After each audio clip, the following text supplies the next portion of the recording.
Hello, everyone. This is Holly Chantal of the Land of Brand, and you have reached the LOBoratory, which is the Land of Brand laboratory, where we experiment, we reflect, and adjust to grow our businesses together. This is a free community call. It's every Wednesday, 12 o'clock Eastern, and today we're going to be talking about how to build the business that you won't regret later. And you might be wondering, why on earth would I regret my business? After all, you started for a very strong reason. You're very passionate about what you do. You want to create that freedom that you know having your own business can create. And you want to be your own boss. Like, you want to do things your way. You are a trailblazer. So why would you regret ever starting a business? Well, let me tell you what I mean by this. So recently, I watched a TED Talk from a critical care EMT in New York. If you guys want to look it up, it's Matthew OReilly, and just look at EMT TED Talk. It's so good, and it's only 5 minutes. And he was talking about what people go through, or the experience people have when they are about to die. And the whole premise that he started with was he used to, in the beginning of his career, lie to people when they asked him if they were going to die, when they were in those final moments, because he was afraid that they would be afraid. He was worried they would be afraid, and he didn't want them to pass away in that state of mind.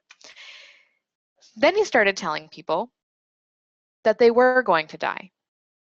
It happened in this one scenario, and he said that the acceptance and the peace that they had was profound, and he decided, I'm never going to lie again, because this person did not react the way he was expecting.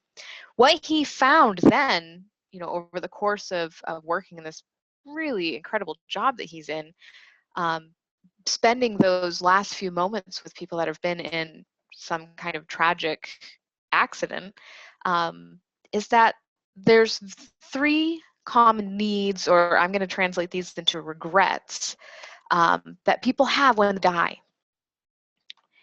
And this really hit home for me in business, and I'm going to tell you why in a second. But first, I want to share with you what these 3 regrets are. So at the end of life, people would have a need for forgiveness, or they'd have feelings of guilt, such as, I wish I'd spent more time with my children. I wish I had done this. I wish I had, there's always there's something that they didn't go for, or that they took for granted, and wish they could have gone back in time and changed that. The second is that they want to feel like they had mattered. I wish I had done more with my life. I wish I'd make the impact that I wanted to. And then the third was just to be remembered.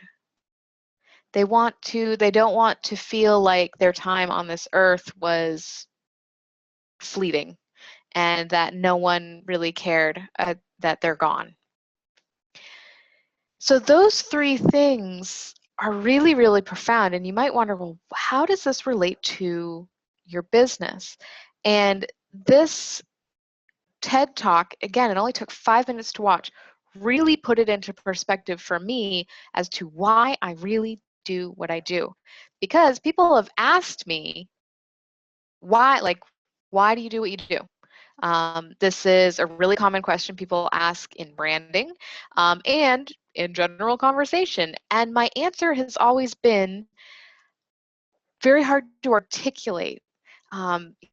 If I were to put it in just general terms, I would say, I feel called to help people live the life of their dreams. The way I do that is by helping them create a business model and a brand that brings them the type of business they want. That being, the business of their dreams, and so they can, have that freedom and whatever that means to them.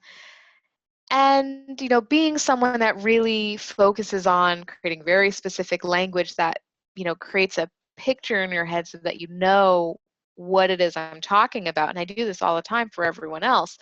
I've always had a very hard time capturing the ginormousness of that vision I have very succinctly.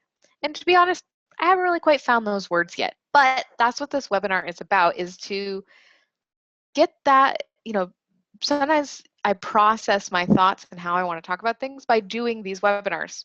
That's kind of why, the LOBoratory is all about experimenting, reflecting, and adjusting. This is my playground. This is where I get to test things. This is where I show you guys what I'm doing and what's working and what's not working. So that's the premise of today's topic. So why I do what I do, this is it.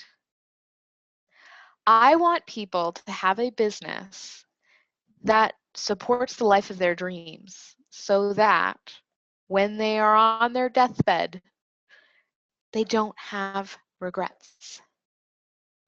Because what sometimes happens is, as entrepreneurs, we think that we're going to dodge these bullets. We start our business to create that freedom financially, time-wise, just having control of your day. We are proactively starting a business to create that life of our dreams, but then our business eats us whole. And we still end up having those regrets at the end of the day. And I truly believe that your business model and your brand are what are the keys to making that not happen. So we create our vision. I'm going to make a living doing only the work that I enjoy. I'm going to work fewer hours than my 9 to 5, or in my case, the job that I had previous to my business, I was working about 100 hours a week, literally on my timesheet, 105 hours a week, so that you can be with your children or do the things that you love doing, or just having more time in your day to focus on the things that you want to focus on versus what someone else is telling you to focus on. And last, having the freedom to explore your other interests without compromising your income. So one of those interests could be traveling. So this is where like the location-free business comes in, or just being able to take time to go on vacation, to travel the world, whether you're taking your business with you or not. We create these big visions for ourselves and we strive to have businesses that support them, but sometimes our business gets compromised in the act of building the business. So then reality happens. In order to make money, you end up going for the low-hanging fruit. Instead of offering what you really want to offer, you start doing, what's coming to you. So oftentimes I ask my clients, or all the time I ask my clients, what are you selling? Who do you want to work with? Just tell me about your business. And they'll always start with, well, what's coming to me, or those that I have been working with, it's always more passive. It's always like, this is what's coming to me. This is what I'm accepting. So this is what my business is. And then when we get to, okay, well, what do you want? It's usually something different. I wish I was serving a different audience. I wish I was able to offer this thing. But I've always gone for the low-hanging fruit. I've always come to what comes to me.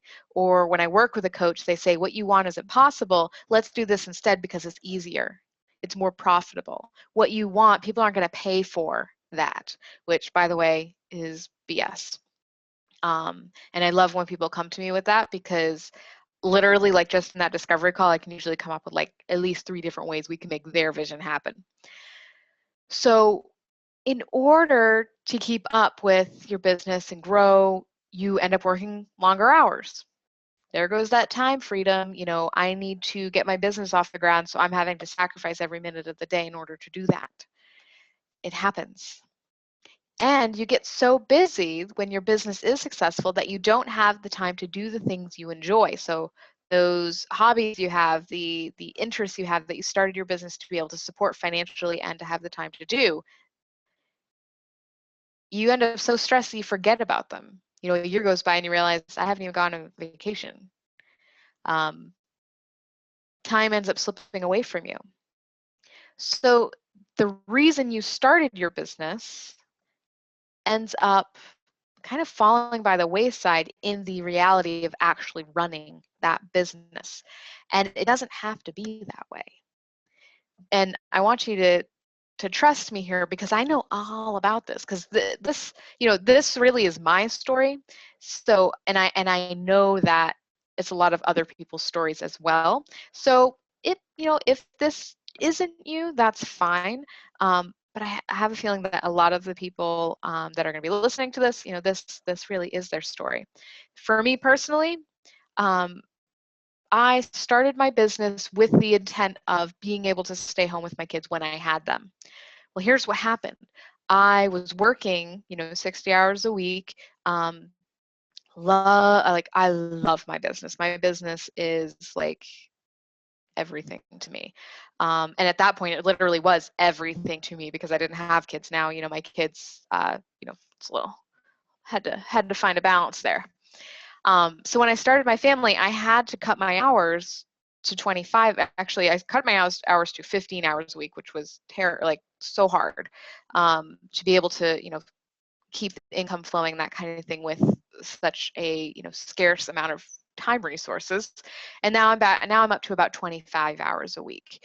And to a lot of people, that must sound like, great, she must be on the beach like all the time. Like, finally, if I only had to work 25 hours a week, like, imagine all the other things I could do. That's not how it works for me anyway. That's like, I have to be extremely focused for those 25 hours a week to create the same result that I did working 60 hours a week. So it has, it's not easy. Getting to that point, it took like a good year and a half to make the transition for it to become easier. I mean, it was a tough transition, even just letting go of the mindset of what I used to be able to do at 60 hours a week. Now I have to plan things much further in advance, because I can't just do things on the fly. I don't have, and I can't just stay up all night if I feel like it, to finish something. It's just, I'd be a zombie the next day.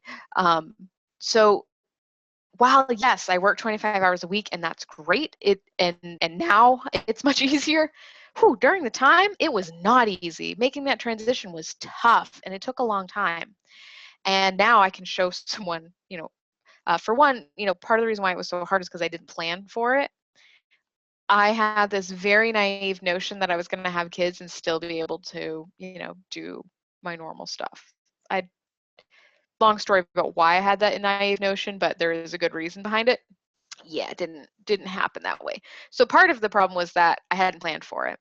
And now I know how to show people how to plan for it, or what to do if you do get thrown into that, like, kind of blindsided by a situation where you do have to cut your time, like you become ill, or something else happens in your life. Like, there are things that can be done in order to be able to scale back your time and still have, still be creating that income. So I've done that. I've done it actually twice now, because I've had 2 kids, and both times I had to go through this kind of transition, because your whole life changes every time you add a human being into your family. It took me 7 years of offering a service that I didn't necessarily enjoy to finally let it go and have my dream lineup of offerings. I have been holding on to a service that I started with because it was low-hanging fruit, and it was kind of like my security blanket. And while I loved the end result of this service, and people got amazing results, and that part was fun, the actual doing it was so hard, especially with this limited time. So finally, this year was when we launched the latest rendition on my brand. And you'll notice there's not website design anywhere on my website anymore. And like I said, while I loved the clients I was working with, and I loved the end result of seeing the website, doing the project management piece took so much time behind the scenes that I didn't have time to really do the stuff I really wanted to do. But websites were the low-hanging fruit. Everyone needs a website, right? Communicating why you need a brand is a little bit harder. But in the rebrand, and how I've organized my sales funnels and the website and all of that, now I have my dream lineup of offerings. Like, every single thing I do during the day, I love. And again, it was a very big mindset shift, as well as a branding shift and strategy shift in order to do that. Took me 7 years to take the plunge. Ridiculous. Don't wait that long. Now I know it really was just a branding issue, why I couldn't seem to let go of that, and I couldn't seem to get the, start doing those offerings I really wanted to do. So, and then last but not least, I'm taking my first week completely off, like without internet, in 5 years. I think the last time I did that was when I got married, was on my honeymoon for 2 weeks. I've had 2 kids in that time. Just let's put that into perspective for a second. I've had 2 children and I've never taken a week off. Seriously. Like, I had my babies and then I was home, like, checking email. For reals. I mean, yes, I took things slow when I had each kid. I took, last year I was definitely working like part-time because I had my second baby and I wanted to spend as much time with him as possible. So I had him home with me for that whole first year, which was beautiful. And I am so fortunate to be able to have done that. But I'm just saying, like, I haven't ever, like, actually, disconnected for a week. So next week, I'm doing that. My kids are going to be with my mom, who happens to have an in-home daycare. So, she has all the toys. It's amazing. So they're going to be with my mom, and I'm taking a week off, going to go into a cabin in the woods by myself, no internet, and just, have some good soul feeding time and work on my book that I've been wanting to write for years. So again, like, getting back to that vision of what you really want, you don't lose sight of that. So if you're not careful, your business can swallow these dreams whole. It can take control. And you think you're in control when you start, but survival becomes more important than living your dreams, basically. So what I want you to do is I want you to keep your eye on the prize. Decide what is most important to you. So if you're feeling like this might be where you're at, decide what is most important to you. Get back to why you started this business. Is it to make an impact? Is it to have freedom? Is it to have both? What is most important to you? Write it down. Identify where you're out of alignment. So which one of these is kind of like pulling on you, like, yeah, I'm really not doing that. This really has been kind of taken out of my hands. And let's get it back in your hands. And let's take a look at the obstacles that it would take to getting back to the business you dreamed of when you started. So is what's out of alignment that you're still offering services that don't really feel amazing to you, but you can't seem to offer that new thing because you're coming up almost like against a glass ceiling? Or, is it that you're having to work with more clients because you can't get your pricing where you want it to be? Like that glass ceiling, that thing, whatever it is that you keep trying to do and then sliding back, that's usually what we're talking about here. Or it could just be that time-wise, your business is it's starting to consume all of your time. You started your business so you could spend more time with your family, yet you're working at night, yet you're not present with them as much as you would like to be because you're thinking about other things. You're working on the weekends. Like there's seemingly very simple things that just feel like they're your reality, but they don't necessarily have to be.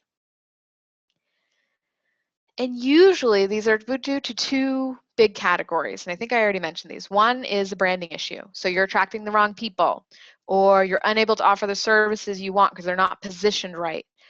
Your pricing is not what it needs to be. So that's a branding issue. Your brand is basically the vision, the strategy that goes behind everything in your business. And then the other side might be just a time management issue. And I'm not saying like you're lazy or you're procrastinator, you can't like manage your time, like you're incapable, but I mean like your business model is literally out of whack. Like your business model cannot sustain your vision. So you have a a time issue. You don't have the proper systems or habits in place. So you're kind of having to do everything, or having to at least have your hands in everything in order for things to work. And that takes a lot of time. So, you know, for example, for me, when I was talking about website design, like the project management side of that just took so much time. One, my business model was out of whack. And two, I didn't have the proper systems in place for someone else to be able to take that from me. Because really, that wasn't something I necessarily had to do myself, but I could never seem to get the systems in order to outsource that. Or literally, you just don't have enough time. You know, maybe you're working a full-time job with your business. Or maybe, you know, everything you're piling on your plate is just too much and it's stressing you out. Either way, it's a time issue, just not having enough. And these two things are both fixable, no matter what your situation is, no matter, you know, what your vision is. These are fixable. Not overnight. Like I said, it took me about 18 months to get my stuff fixed. The first time, the second time was a little bit quicker when I had that, you know, second kind of big change that had to happen. But it can be done, and with the right guidance, you can do it. And really comes back down to these three things: decide what's important to you, identify where you're out of alignment, and then take a look at the obstacles and remove those obstacles. That might be something you can do on your own, or it might be something you look for help with. Me, I hired a coach during this time because I knew exactly what was out of alignment, and I hired a coach because I knew that she had experience in getting fixing those particular things. So time management pitfalls. These are some things that you might fall into that really suck up your time. So prioritizing client work over your own business building activities. I am famous for this because, you know, when someone pays me to do something, obviously I need to deliver on that, and I over deliver on that. And sometimes that means I don't get my own stuff done. But here's the thing. For me, I would say, okay, you know, I'll work on this after the kids go to bed. If it's for me, I won't do that. I'm going to sleep. Like, it's like if it's either between me finishing this project for myself that no one's going to really know if it doesn't happen, or sleeping, I'm sleeping. On the other hand, you know, if I get my work done that's going to build my business and keep me stable, and do the client work at night, you know, if I don't have enough time, which typically I do have enough time because I, you know, have all this worked out. But let's say, you know, I'm in a big crunch. I'm gonna do that client work at night. It's getting done no matter what. So you need to prioritize your stuff, get that done, because your client work is always going to get done. But the stuff that you leave by the wayside might not. And that's going to put you into a bad position in your business, and just like all those business regrets. It just creates that frustration, and it happens. Your pricing and your business model isn't feasible. So when I cut my time down, you know, the number of hours a week I was working, I literally can't serve as many clients as I used to. So my pricing had to change. My business model had to change to something that's more feasible, that I can manage and have time to do my business building activities, and have time to do my client work, and have my time to actually meet with clients. So that might need to be fixed. Big thing for me was how I scheduled my clients. Literally, like, I don't have time to go into that now. At some point I'm sure I'll share with you guys that I schedule my clients much differently now, and it completely opened up like a whole world of time and, you know, satisfaction all around. It's amazing. And it's so simple. I can't believe I didn't think of it before. And then third, you're running, or at least you have your hand in everything. So like you need better structure and systems. You'd be able to either outsource things or streamline things so that it's easier. So having those systems in place will make things run smoother, take less time, and give you more time to, you know, focus on those reasons you got into business in the first place. So what do you do? How do you solve this problem? One, create habits. For example, schedule non-negotiable time. Seriously, non-negotiable time to work on your business. So For me, I do not typically schedule meetings on Mondays or Fridays. Those are my work on my own stuff days. I might schedule something that's for me, like a coaching call or JV partner calls, like those kinds of things, like things that are for building my business, go on Mondays and Fridays. Tuesday through Thursday, that is client meetings, webinars, things that are for others. Non-negotiable. And when you do that, and it's not easy for everyone. It took me a long time to get to that point because, I would negotiate. I'd say, all right, well, this person needs to meet at this time. Okay, I just won't do my stuff that time. I'll push it to another time, and it never happens. Create systems and procedures. So start with one at a time because you can't systematize your entire business at once. It's too much. Write down the systems or things that you do a lot of that you want to create processes for. Map them out and then implement them one at a time. So what I used to do is kind of sit down and like, these are the things that I'm working on. I'd list them all and I'd pick one to work on. And when that got done, I'd look at the list again, pick another. And when that got done, et cetera, et cetera. Sometimes I'm implementing one a quarter, but that's still better than nothing. So look at what could be systematized in your business to free up more of your time. And then last but not least, get creative. Don't necessarily, you are a trailblazer. That's why you're here. That's why you like the land of brand, because that's what we're all about, is doing things your way. So you are not someone that just follows the status quo. So you don't necessarily need to follow everyone else's advice or watch what someone else is doing and copy them. Get creative. Think about where the problem lies, and then brainstorm or mastermind with others how to solve it. So getting support from others is a great thing. I have, colleagues that I can call up, if I'm trying to make a decision or if I'm stuck somewhere, and like I could either spend a lot of time thinking about this, researching, forgetting about, coming back to, backburnering, all of that, or I could call my friend and get an answer right away. Should I use this software or that software? Which one's going to be more automated? Should I do this or that? I'm having this problem. What would you do? Or what, usually what it is I'm having this problem. Let me talk it out, because oftentimes just talking it out, I get my answer. And if I don't, she usually has my answer, because she can hear, what's really underlying that, because she's not so close to it. So get creative and get support. All three of these things, creating habits, creating systems, and getting creative / getting support, are going to help you build this business of yours and get that vision back that you wanted. So in summary, you started your business for a reason. Are you still in alignment with that reason? I want to kind of go back to the 3 big regrets. Guilt about what you didn't do, or what you did do instead of those things that you should have. Those shoulds coming completely from you, not any judgment as to what I think you should be doing. Not making the impact that you're capable of, or that you desire to, because other things are getting in the way. And not living a life you could have. That's really, not living a life that's memorable, that, making connections with people and, creating a legacy after you die.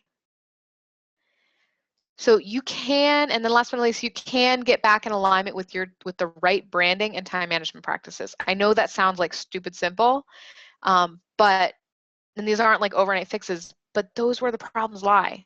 It's either a branding and positioning issue, or it's literally you just need more systems, habits, that kind of thing. Like just need new ways to manage your time.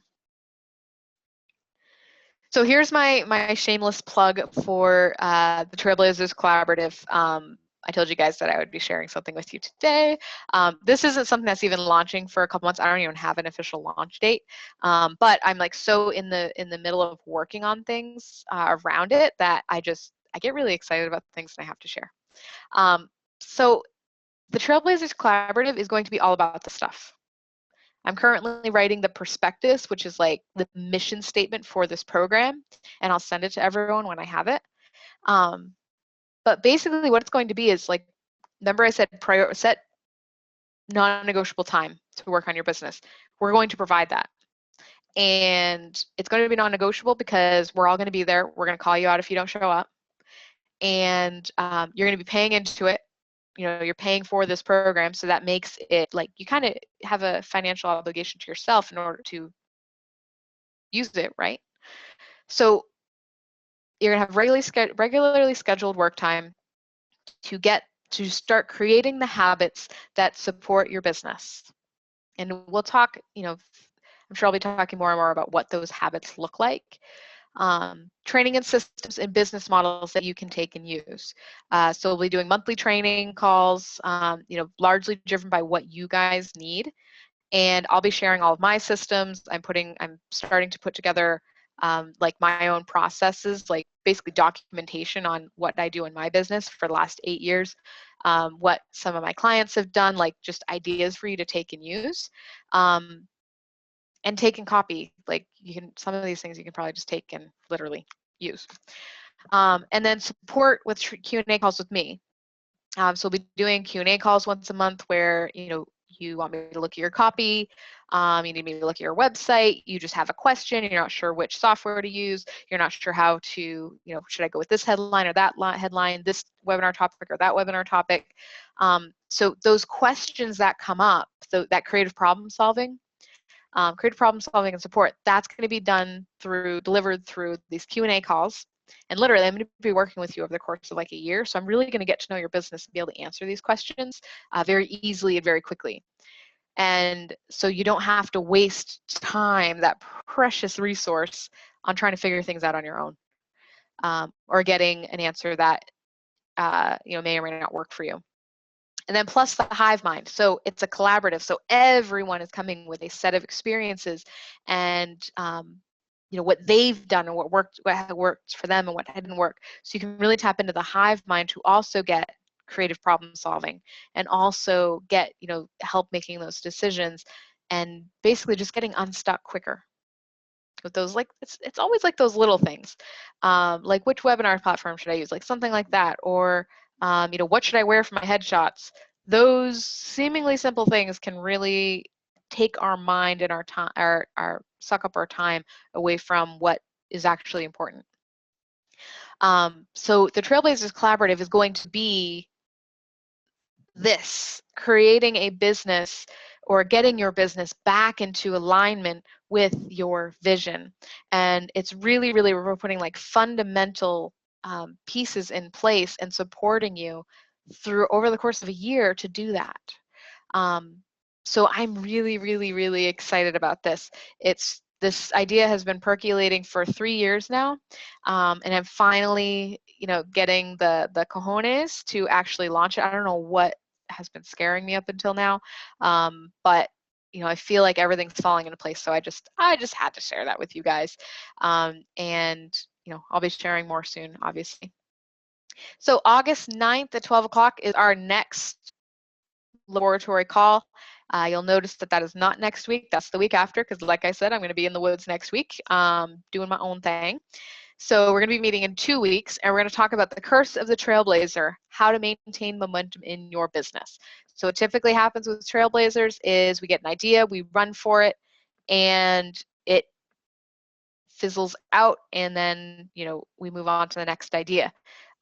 So part of the problem of being an innovator, a trailblazer, creative, is that sometimes your ideas don't actually see the finish line. So we're going to talk about, okay, how do you tackle that and keep your momentum so that you do get to the finish line? Because your ideas are amazing. And it's, you know, those ideas need to make it out into the world. And there's nothing more frustrating than, you know, not doing not completing the things that you desperately want to complete. So that'll be in 2 weeks. I'm just going to take a quick look. I don't see any questions. Again, thank you guys for coming. Hold on, I'm trying to find the chat box. Oh, it was behind. Okay, thank you. Some people posted at the beginning that they could hear me. Thank you. The window is behind something, so I didn't see that. All right, well, I'm not seeing any questions. I hope you all have a fantastic rest of your day, fantastic next week. I'll be sending out, the newsletter with stuff to keep you busy while I'm away. And otherwise, I will see you in 2 weeks. Bye, everyone.